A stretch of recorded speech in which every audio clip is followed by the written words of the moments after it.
Brand new information about a devastating wildfire, the gun range fire that's burning in Davis County. We now know the gun range fire has burned 365 acres along the Bountiful Bench and is 10% contained. Those are new figures now at this hour. 365 acres and 10% contained. Flames destroyed 3 homes and damaged at least 5 others. We know 240 homes are still evacuated because of the fire. That evacuation area is there on your screen, the red boxed area. This again is the map of the areas now impacted. Those evacuations will last until tomorrow morning at the earliest. Some of those evacuees are getting help at a Red Cross center in Bountiful this evening. And that is where Fox 13's Lauren Steinbrecher begins our team coverage. Lauren. Yeah, Bob and Kelly. So as people had to leave their homes basically in the middle of the night, the Red Cross shelter got set up here, ready to take anybody in to sleep here, as well as snacks and water. And there's one family we talked to who definitely was in need of that and still in need of that as they're waiting to go back home. Margarita Bogus, who we talked to, and her boyfriend and 2 children only had seconds to leave. They said they could see the fire just up from their house last night. They didn't even have time to grab their 3 cats when they left their house. Now they've been at the shelter all day today. Right now they are the only family staying at the shelter, which does tell you out of 240 homes how great the community has been to step in and help these families out. Margarita knows her family will be spending another night away from their home because police have said it's going to be at least tomorrow morning, and they barely have any belongings. So managing to get, the diaper bag together and all the diapers I had left, everything. And what we have is what we have, like literally.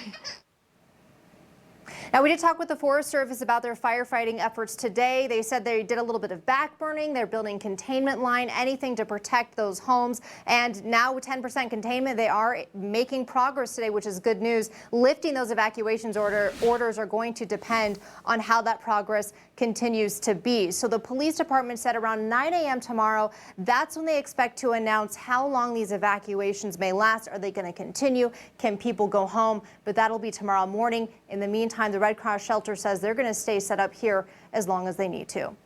Live in Bountiful, Lauren Steinbrecher, Fox 13 News, Utah. You never want to have to be in a situation where you go to an American Red Cross evacuation center, right. But they are always there when people yeah. need them most. A lot of people are waiting for this other shoe to drop, like Lauren indicated. Let's talk with Aaron Cox, who is at 900 North, 900 East in Bountiful, where the evacuation barriers are still set up. Aaron.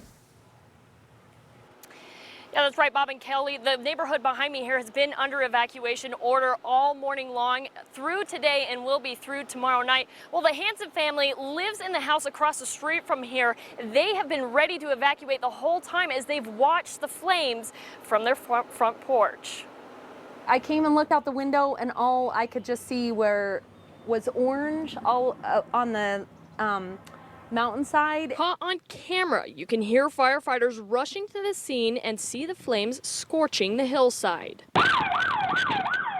We could just hear the fire, smell the fire, taste it. He came by and told me to turn my sprinklers on. Rushing outside, the Hansen family turned on their sprinklers and watered down their roof in fear their house would get caught up in the flames. After everyone evacuated and it kind of got quiet, we could even hear the firemen yelling for water and, screaming things, trying to put out the fire. Hours later, in the daylight, the Hansens watched from their porch as air tankers dropped red retardant on red flames, the smoke crawling up the mountainside, still too close for comfort. Do I try to take stuff? Do I just worry about, our lives? What do we do? Now, the Hansen house was safe from the flames. You can see in comparison what the hillside looks like now from earlier today where it had smoke. Now it just looks like a charred, burn scar type of field. And we've seen a little bit of smoke coming up here and there, but again, it looks pretty great as crews have contained this fire throughout the day. Live in Bountiful, Aaron Cox, Fox 13 News, Utah. That doorbell camera video is Oh, incredible to stunning. walk out and Yes. see that right in front of your Right home. in front of your house, and you can just tell their heart would just drop when you realize that your house might be next. Could be in the path. Could be in that path. Thank you so much, Aaron. Fox 13's Haley Higgins continues our team coverage tonight, where homeowners close to the fire worked side by side with firefighters to protect their own houses. So residents and experts, professionals coming together here, Haley. Yeah, and you saw from Aaron's story just how close this fire came to so many other homes. It's not by accident that so many homes were safe. Firefighters worked really hard, but they had a lot of help too. The suppression drops from the sky are impressive, but on the ground, the real battle was fought. It was the scariest thing I've ever seen. Some homeowners ordered to evacuate held back despite the flames. There's like a whole wall just going right across right here, and it was about 30 to 40 feet high, and it was just solid, and it was just coming this direction. Claire Icy ran hoses alongside the firefighters, his home just feet from going up in flames. Embers floating around the air, we were concerned about that. Down further on Northridge Drive, Jim Walton was doing the same thing. The guy said, hey, can you help us get up here? And so we got these 5-inch lines, they were charged, got them all the way up the hill, and they started putting it out. This neighbor wasn't so lucky. A back bedroom and bathroom received damage, as well as the roof. Firefighters hustled before it was destroyed completely. You just feel the heat. When the flames got too close, homeowners were told to leave, unsure if they'd even have a home to come back to. My first thought was, we're done. It's over.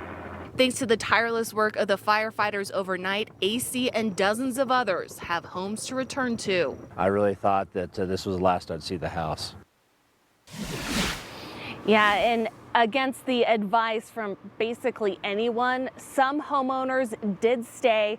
One of them, who's just over here, where you can see this fire truck getting through here, one of them was out sprinkling his yard with a hose until firefighters saw him, brought in their real hoses, and they were able to save his house as well. Reporting in Bountiful, Haley Higgins, Fox 13 News, Utah. I tell you, when you're put into a situation like this, these homeowners, You do what you got to do. everything you do can, what you gotta and do. then help your neighbor. That's and I love exactly seeing right. that. Yeah.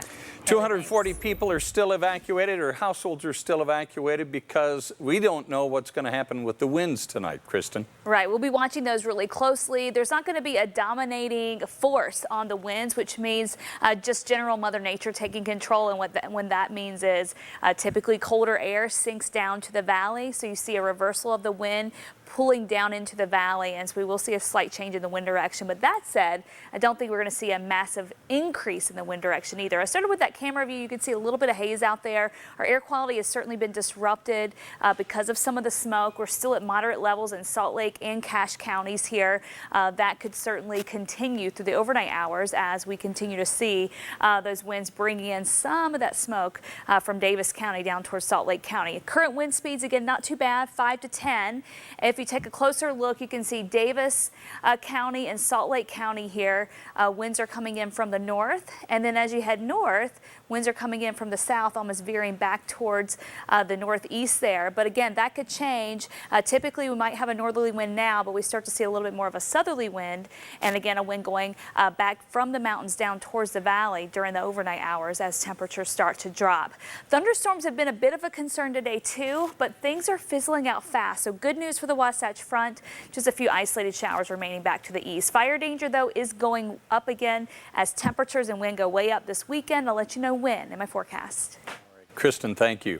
The gun range fire is impacting Davis County air quality, causing unhealthy breathing conditions for sensitive groups. Officials from the Department of Environmental Quality say fires burning near populated cities actually create more damaging pollutants. The extra particulates in the air cause pre-existing health conditions to worsen. Of course, the big concern right now is health concerns. We're starting to see it hitting that level that we say unhealthy for sensitive groups. So if you have a pre-existing heart and lung condition, asthma, something like that, you're going to want to be really aware of what's going on and what the current conditions are. The DEQ says if you can smell the smoke, the safest place to be is inside. Stay with Fox 13 News for continuing coverage on the gun range fire. We will have the latest on efforts to extinguish the flames, also the effects of those fires on people living nearby. We'll bring you all that information, of course, during this newscast and always at fox13now.com, also on our Facebook and Twitter pages.